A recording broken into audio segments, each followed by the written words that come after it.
Hey everyone, this weekend I'm taking part in a peaceful protest. With all that's going on in the world, I believe that I'm truly doing the right thing. So tomorrow you can join me and a bunch of 9-year-olds begging Game Freak to put the national decks in the new Pokemon games. Pokemon! One of my favorite series that Nintendo has ever made. Sort of. Pokemon has a bit of an odd reputation right now, particularly with the newer games. People claim that Game Freak are getting lazy and aren't putting as much effort into their newer games as they put into their older games. But I believe that we should give Game Freak a chance by checking out Pokemon Shield. Not Pokemon Sword, because I bought Shield. Wait, no, I promise I'm not a puss. For anyone who hasn't heard of Pokemon, first of all, congratulations. And second of all, here's a bit of a rundown. Pokemon is a series of games about you being some kid in this world of tameable monsters called Pokemon. I see what they did there. The game is like baby's first RPG, not really like Granddaddy Final Fantasy or Great Uncle Megami Tensei. In this game, you go into some grass, and that's where you can find a Pokemon. And from this point, you can either fight it and gain experience for your other Pokemon, or you can catch it and add it to your team of 6. Each game has an absolutely fantastic story that stretches the mind and pushes the limits of what can be called a video game. I don't think anybody's actually ever said that before. Yeah, the stories blow, but what were you expecting? It's a Nintendo game. Now, I've been into Pokemon ever since I was like 5. I used to watch the anime on TV, and ever since I was a fetus, I played the card game with my friends. As much as I loved Pokemon, I didn't know it was a video game until I was at my friend's 7th birthday party, and he showed us his Pokemon Black World. I always thought it would be so cool to be in the anime, and to have basically that felt so cool. After that experience, I begged my mom for a Pokemon game, and a couple of Christmases later, she finally bought me Pokemon X for my 3DS, and I played the absolute crap out of this game. In fact, I think the game is pretty good, even by today's standards.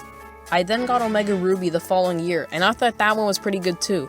But then a couple years later, I saw a few ads for Pokemon Sun and Moon, and it was all over for me. I thought this game looked so cool, and the entire region of Alola just looked so great. I really liked all the starters. Almost. I played Moon to death. I played it even more than X and Omega Ruby. I think I have like 210 hours on that game, and I even got into competitive battling a little bit, which isn't something I've done ever since. So when I saw Ultra Sun and Ultra Moon, I thought that would be Moon, but even better. So I bought Pokemon Ultra Moon, and this game was such a letdown. At least for me. Maybe it was because I thought it would be Moon but more expanded, but it was literally just Moon. Except again, the only differences were the legendaries. And they both look absolutely ridiculous. The next mainline games were Let's Go Pikachu and Let's Go Eevee, which was the first time since X that I skipped out on a mainline game. The game looked like massive filler and half Pokemon Go. It also only had the original 151 Pokemon. Who bought this?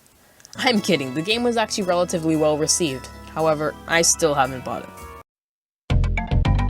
The games that we now know as Sword and Shield were teased in Nintendo's E3 2017 presentation, where the president Tsunekazu Ishihara mentioned that they were working on a new Pokemon game, but it would be more than a year until it came out. I think this led to people's expectations being a little bit too high. The next major development in the game's development occurred on May 30th, 2018, where it was confirmed the game would release on Switch in the second half of 2019. It was also said that the game would have polished graphics, which hyped people up even more. The next we heard of the game was in 2019 on February 27th, which introduced the new region and starters, and, to be honest, the game looked great! Sure, the graphics weren't anything too special, but just look at this region, look at the starters! And these can't be the final graphics, right? Right? During the E3 2019 Nintendo Treehouse event, it was announced that you would not be able to transfer every single Pokemon into the new generation, and could only transfer Pokemon that were in the Galar Pokédex. This meant that instead of 890 Pokemon, which includes the Pokemon in Sword and Shield, there would only be 400. The Pokemon fan community didn't take this very well either. A couple of hashtags were started on social media, being hashtag Dexit, which was like Brexit, and hashtag Bring Back the National Dex. There was also the side of fans that were taking the news differently by shaming the people asking for the National Dex back. I believe that there are a ton of Pokemon, and some of them can definitely be cut. However, I think that if they say it's to create new animations, then they should, do that. The main excuse for the Game Freak defenders is that there have been 4 Pokemon games in the span of 4 years. And they're correct. Game Freak should have taken much more time to either add every Pokemon to the game or actually live up to their animation promise. And, well, they kind of did.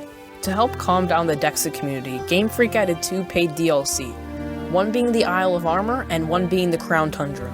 The Isle of Armor is currently out and the Crown Tundra will come out later this year. 200 Pokemon from previous generations are being added back into the game. A new bit of story is being added, and a brand new wild area for trainers to catch Pokemon will also be available. To buy both these DLC packs, it's going to be $30 American, and this is the main problem.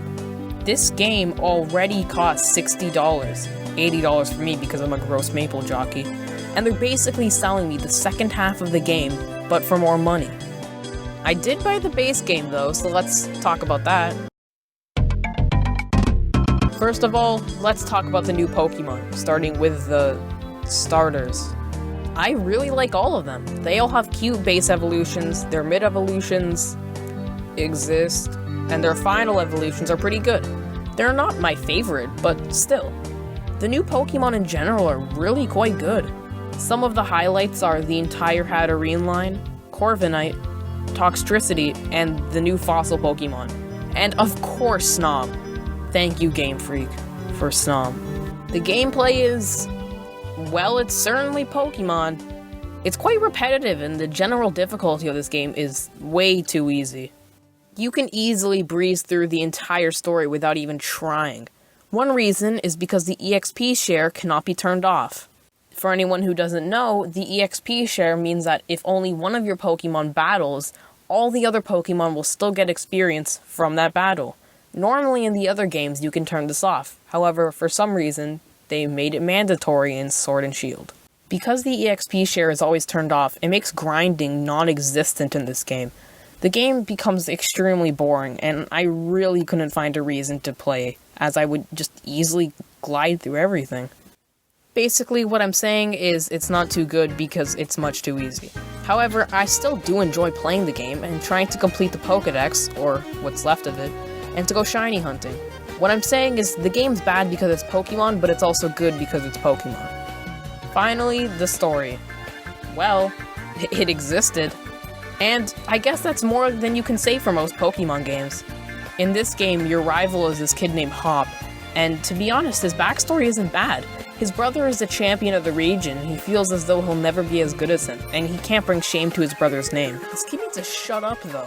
Overall, from what I saw, the DLC seemed pretty good, and let me say, from what I saw, I still think it's ridiculous that Game Freak says, we're not putting every Pokemon in the game to work on better animations, and the animation looks like this. And then they sell 400 Pokemon for extra money. Anyways, move over Final Fantasy, move over Megami Tensei even though you have been for the past 10 years, move over Persona, move over all of the JRPGs because you guys are out of business because Pokemon is dominating 2.5 out of 5.